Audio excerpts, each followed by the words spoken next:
قرآن شریف کے اندر آتا ہے نا آیت میں وَضُرِبَتْ عَلَيْهِمُ الذِّلَّةُ وَالْمَسْكَنَةُ وَبَاءُوا بِغَضَبٍ مِّنَ اللَّهِ، یہ اللہ تعالیٰ کی ذات نے فرمایا کہ بھئی یہ ان کے اوپر ابدی ذلت رہے گی، یہودیوں کے اوپر، ٹھیک ہے نا۔ ابدی ذلت کا مطلب کیا ہے؟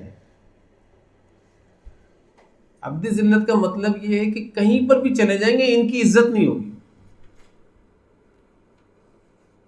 کہیں پر بھی چلے جائیں ان کی اپنی ذات کی کوئی عزت نہیں ہوگی، اور کہیں پر بھی رہ لیں ان کا اقتدار کے اندر کوئی حصہ نہیں ہوگا، یہ حکومت کے اندر شامل حکومت نہیں کر سکتے، یہ کہیں پر بھی چلے جائیں۔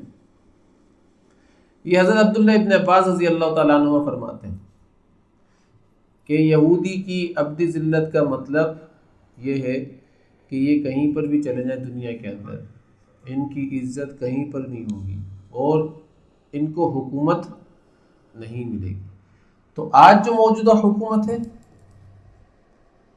اس کے بارے میں پھر مسلمانوں کا اشکال پیدا ہوتا ہے کہ یہ تو حکومت بھی کر رہے ہیں اور ان کو اقتدار بھی ملا ہوا ہے۔ تو حضرت اس کا جواب دیا کرتے تھے کہ بھائی یہ جو ابھی موجودہ حکومت ہے نا، جو صحابی نے فرمایا حضرت عبداللہ ابن عباس رضی اللہ تعالیٰ عنہ نے کہ ان کو کہیں پر بھی چلے جائے عزت نہیں ملے گی اور ان کو اقتدار بھی نہیں ملے گا، یہ ٹیکس دیتے رہیں گے۔ تو یہ جو ابھی ان کو اقتدار ایسا نظر آتا ہے کہ کچھ اقتدار ملا ہوا ہے اور یہ حکومت کر رہے ہیں، تو یہ حکومت نہیں کر رہے، نہ ان کو اقتدار ملا ہوا، یہ ٹیکس کی صورت کے اندر یہاں بیٹھے ہوئے ہیں۔ اور امریکہ اور برطانیہ نے یہاں پر ان کو بٹھایا ہے تاکہ مسلمان ملکوں کے اندر ان کی آمد و رفت آسان ہو جائے۔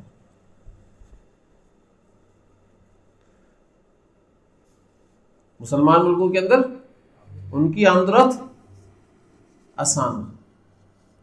آپ دیکھ لیں، اللہ کی شان ہے، آپ دیکھ لیں کہیں پر بھی ان کی عزت نہیں ہے،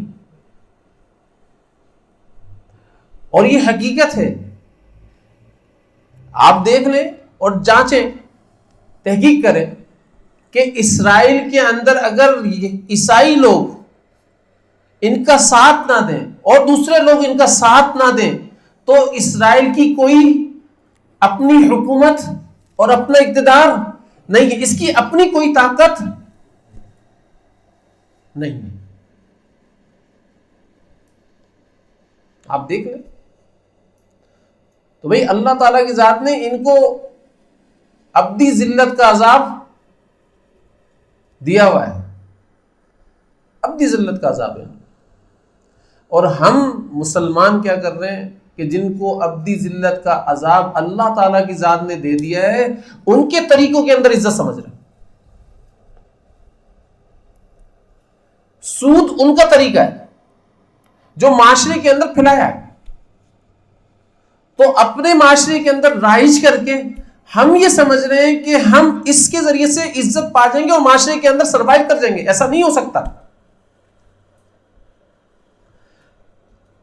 جن کے طریقوں کے اندر اور جن قوم کو یہ ابدی ذلت دے دی ہے اللہ تعالیٰ کی ذات نے، ان کے طریقوں کے اندر ذلت نہیں ہوگی۔ کیسے عزت پا سکتا ہے کوئی؟ نہیں پا سکتا۔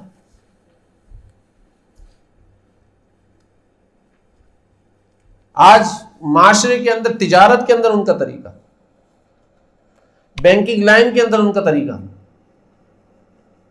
مسلمان کے معاشرے میں بات کر رہا ہوں، ایمان والے کے معاشرے میں بات کر رہا ہوں، رسم و رواج کے اندر ان کا طریقہ، وہ برتھ ڈے مناتے ہیں تو ہم بھی برتھ ڈے منانے لگ گئے، وہ ویلنٹائن ڈے منا رہے تو ہم بھی یہ کرنا شروع کر دیا ہم نے۔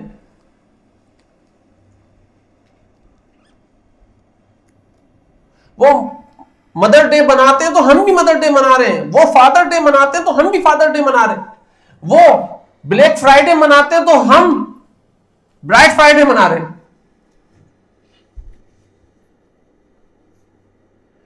ٹکر، او بھائی اس چیز کی ٹکر نہیں تھی، ٹکر تھی اللہ کے نبی صلی اللہ علیہ وسلم کا طریقہ اور مقابلہ یہ ساری قومیں، لے کر آ جاؤ اللہ کے نبی صلی اللہ علیہ وسلم کا طریقہ۔ اللہ تعالیٰ کی ذات نے اس کو غالب کیا ہوا ہے سب کے اوپر، سب کے اوپر غالب کیا اور اسی طریقے کو چھوڑ دیا۔ تو جب اس طریقے کو چھوڑا، بھائی مجھے بتانا، عقل کی بات، عقلی دلیل دے، جب اس طریقے کو چھوڑا، طریقہ کس کا اپنایا؟ ان کا۔ طریقہ کس کا اپنایا؟ ان کا نا۔ جب طریقہ ان کا اپنایا جس کے لیے اللہ نے اپنی ذلت رکھ دی ہے، تو ان کا طریقہ اپنا کر میں آج ذلیل ہو رہا ہوں، تو بھائی شکایت کس بات کی ہے؟ مسلمان شکایت کس بات پر کر رہے ہیں؟ کیا تو نے اپنے نبی کا طریقہ اپنایا کیا؟ اور جب تو نے نبی کا طریقہ نہیں اپنایا تو پھر شکایت کیوں کر رہا ہے؟ بھائی میں ذلیل ہو رہا ہوں، آج ایمان والا ذلیل ہو رہا ہے، آج مسلمان کو ذلیل کر دیا۔ اور بھائی مسلمان ذلیل اس لیے ہو رہا ہے کہ اس نے اپنے نبی کے طریقوں کو چھوڑ دیا۔ جب ان کی چیزوں کو لے کر چلیں گے اور ان کے طریقوں کو لے کر چلیں گے تو ہم ہر جگہ، ہر معاشرے میں ذلیل ہوں گے، یہاں تک کہ آخرت میں اللہ کے نبی صلی اللہ علیہ وسلم کے سامنے بھی ذلیل ہوں گے۔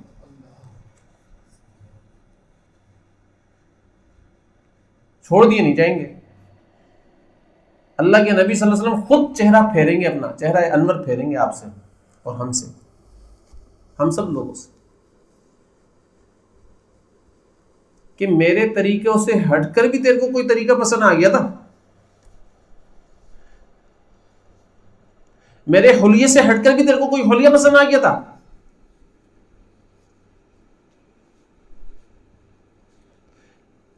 جتنے بھی میرے طریقے تھے ان کو چھوڑ کر تو غیروں کے طریقوں کے اوپر چلنے لگ گیا تھا، تو لے آج میں بھی تجھ سے رخ پھیرتا ہوں۔ بھائی ایک بڑا عجیب بات بتا رہا ہوں، اللہ کے نبی صلی اللہ علیہ وسلم کے طریقوں کو چھوڑ کر ایک بڑی ہٹ درمی ہے لوگوں کے اندر، وہ طریقوں کو چھوڑ کر وہاں روزے رسول پر حاضری بھی دیتے ہیں، بولتے ہیں وہ تو رحمت للعالمین ہے۔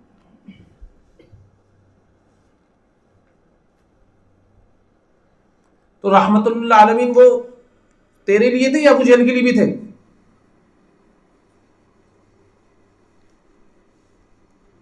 ابو جہل نے ان کو چھوڑا نا، جبھی تو وہ ابو جہل بنا۔ تو بھی تو ان کو چھوڑ کر کیا کر رہا ہے؟ ابو جہل کی طرف جا رہا ہے، ابو جہل کے راستے کی طرف جا رہا ہے، اور پھر بول رہا رحمت اللہ عالمین ہے۔ وہ یہ کیا کہہ رہا ہے؟ ہٹ درمی اور دکھا رہا ہے۔ ابو لہب نے ان کا طریقہ چھوڑا نا، اسی لیے ابو لہب تھا۔ کیا ابو لہب کو نہیں معلوم تھا یہ رحمت اللہ عالمین ہے؟ کیا عبداللہ بن ابی کو نہیں معلوم تھا منافقوں کے سردار کو؟ زندگی کا زیادہ تر وقت آپ صلی اللہ علیہ وسلم کی صحبت میں گزرتا تھا اس کا،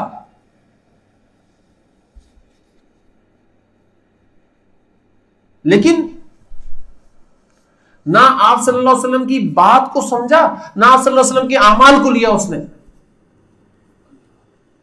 تو آج میں بھی تو یہ کر رہا ہوں، نہ میں آپ صلی اللہ علیہ وسلم کی بات کو سمجھ رہا ہوں، نہ آپ صلی اللہ علیہ وسلم کے اعمال کو لے رہا ہوں، نہ آپ صلی اللہ علیہ وسلم کے طریقوں کو لے رہا ہوں۔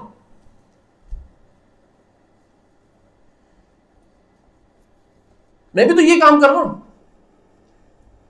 اور پھر بولتا ہوں رحمت للعالمین ہے۔ بھائی مجھے ایک بات بتاؤ، اللہ غفور رحیم ہے، اس کے اوپر آپ گناہ کرتے رہو گے کہ اللہ تو معاف فرمانے والے ہیں، گناہ کرو؟ اللہ تعالیٰ کی ذات نے غفور رحیم اس لیے کہا کہ تو گناہ کر۔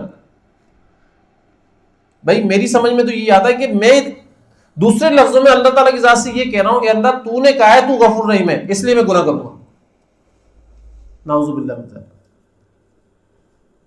تو ہمارے حضرت اس بات پر فرمایا کرتے تھے تم برنول رکھ لو اپنی جیب میں، اور اس برنول کی وجہ سے بار بار آگ میں انگلی دو کہ بھائی میرے پاس برنول ہے، میں جلے گا تو میں لگا لوں گا برنول، پھر دوبارہ دو بھائی میرے پاس برنول ہے لگا لوں، نہیں دیتا نا، آگ کا علاج ہونے کے بعد آگ میں کوئی انگلی نہیں دیتا، دیتا ہے کیا؟ تو بھائی تو اس بات کے اوپر بار بار اللہ تعالیٰ کی ذات کو ناراض کیوں کرتا پھر رہا ہے؟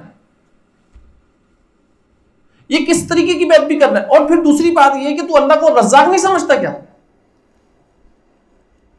اللہ رازق نہیں ہے؟ وہ دنیا جس کو اللہ تعالیٰ کی ذات نے ختم کرنے کے لیے بنایا، فانی ہے، ہمیشہ کے لیے ختم کرنے کے لیے بنایا، اس میں تو محنت کرتا ہے کہ بغیر محنت کے مجھے مل نہیں سکتا اس دنیا میں سے کچھ حصہ، بغیر محنت کے نہیں مل سکتا۔ وہ آخرت جو اللہ تعالیٰ کی ذات نے باقی رہنے کے لیے بنایا وہ بغیر محنت کی مل جائے گی تجھ کو، وہ بغیر محنت کی مل جائے گی۔ ارے سمجھاؤ آپ سب لوگ، نہیں مل سکتی نا۔ تو اس لیے محنت کرنا نہایت ضروری ہے۔